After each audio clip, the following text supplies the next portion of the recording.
Autre piste qui est mentionnée et qui est assez innovante, c'est l'agrivoltaïsme. Des panneaux solaires au-dessus des cultures. Quel est le lien avec l'eau? Alors oui, c'est une piste qui suscite beaucoup d'intérêt. L'idée, c'est que l'ombre créée par les panneaux solaires, si elle est bien gérée, souvent des panneaux mobiles, peut avoir plusieurs effets bénéfiques. Comme? Réduire l'évaporation de l'eau du sol, tout simplement, protéger les plantes du stress lié à une chaleur excessive ou à un soleil trop direct, et des expérimentations menées par exemple par Sonagri avec l'INRAE ont montré des économies d'eau parfois très significatives, jusqu'à 30% sur certaines cultures. Et ça n'affecte pas le rendement de la culture?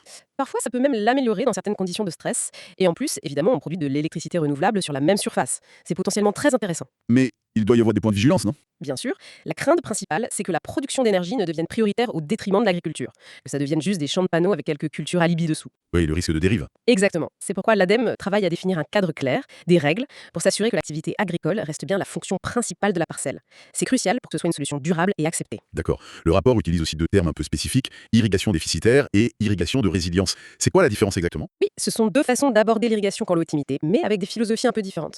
L'irrigation déficitaire, c'est une stratégie assez technique, souvent utilisée dans des climats très arides. Mhm. On va volontairement moins irriguer que le besoin maximal de la plante, en ciblant juste les périodes où l'eau est absolument critique pour elle. On accepte une baisse de rendement, mais on cherche à maximiser l'efficacité de chaque goutte d'eau. C'est vraiment une gestion de la rareté, voire de la pénurie. Et l'irrigation de résilience alors? C'est un concept un peu différent, plus promu en France actuellement. L'idée, ce n'est pas forcément de viser le rendement maximal à tout prix, mais plutôt de sécuriser la production, de la rendre plus stable d'une année sur l'autre face aux aléas climatiques comme les sécheresses.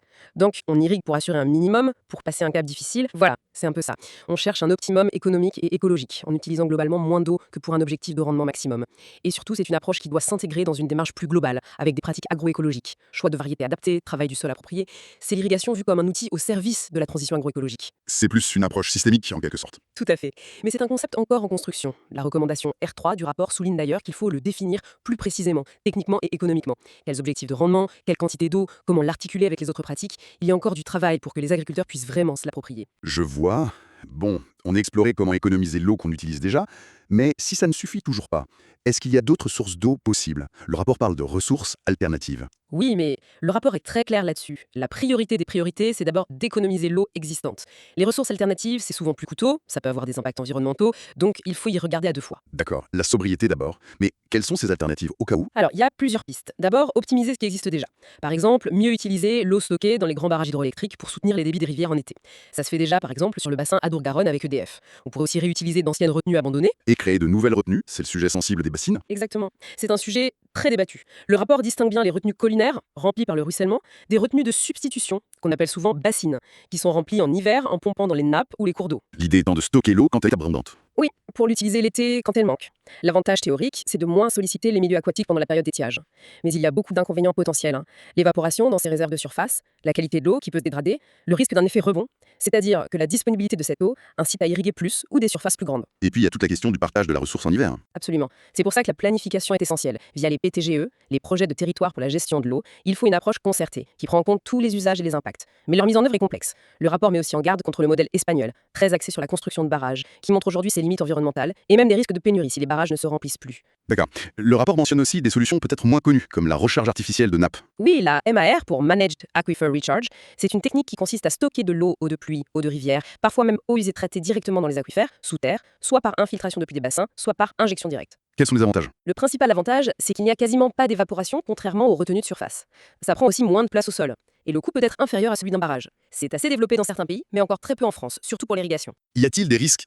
Le risque principal, c'est la pollution de la nappe, si l'eau injectée n'est pas de bonne qualité ou si on ne connaît pas bien le fonctionnement de l'aquifère. Ça demande donc des études très poussées et un suivi rigoureux. La recommandation R4 demande justement de mieux évaluer ce potentiel en France. Autre piste dont on entend de plus en plus parler, la réutilisation des eaux usées traitées, la RUT. Ah oui, la RUT. Là, le potentiel est théoriquement énorme. Quand on voit qu'Israël réutilise près de 80% de ses eaux usées, principalement pour l'agriculture, et que nous, en France, on est à moins d'1%. Moins d'1%, c'est très peu. C'est infime. Pour l'irrigation agricole, il faut évidemment un traitement supplémentaire après la station d'épuration classique, un traitement dit tertiaire, pour garantir la qualité sanitaire et agronomique de l'eau. Et qu'est-ce qui bloque alors? Pourquoi on ne le fait pas plus? Il y a plusieurs freins. D'abord, une réglementation européenne qui s'est durcie récemment, en 2020, et qui est assez complexe à mettre en œuvre. Ensuite, le coût. Le traitement supplémentaire, les réseaux pour amener l'eau des stations aux parcelles, ça coûte cher. Il y a aussi des risques techniques, accumulation de sel ou d'autres éléments dans les sols à long terme, colmatage des systèmes d'irrigation.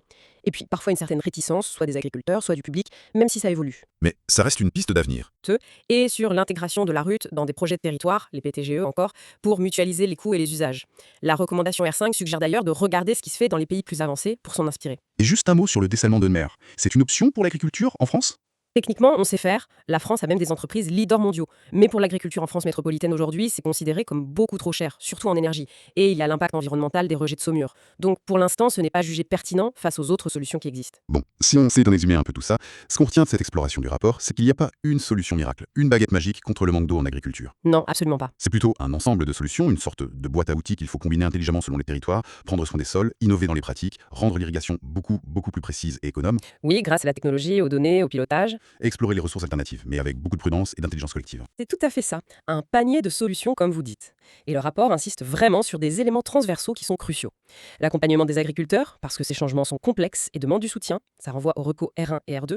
Il insiste aussi sur le besoin de clarifier des concepts, comme l'irrigation de résilience, pour qu'ils soient opérationnels, reco R3, et sur la nécessité d'améliorer nos connaissances, que ce soit sur le potentiel de la recherche de nappes ou sur la gestion durable de la RUT, reco R4, R5. Il faut vraiment une vision intégrée. Une vision qui pense ensemble l'agriculture, l'eau, l'environnement et l'économie du secteur. Exactement. Pour terminer, peut-être une question qui reste un peu en suspens, une réflexion pour aller plus loin. Le rapport détaille énormément de solutions techniques, agronomiques pour optimiser l'usage de l'eau dans les systèmes agricoles qu'on connaît. C'est essentiel. Mais face à l'ampleur du défi climatique qu'on a décrit au début, est-ce que cette optimisation, même poussée, suffira à long terme ou est-ce qu'il faudra aller vers des changements plus radicaux? Une adaptation qu'on dit parfois transformante, c'est-à-dire remettre en question ce que l'on cultive et où on le cultive sur le territoire. Repenser peut-être plus fondamentalement les systèmes. C'est une question ouverte, sans doute complexe, mais qui méritera d'être posée dans les années à venir. Merci beaucoup d'avoir partagé cette analyse approfondie avec nous.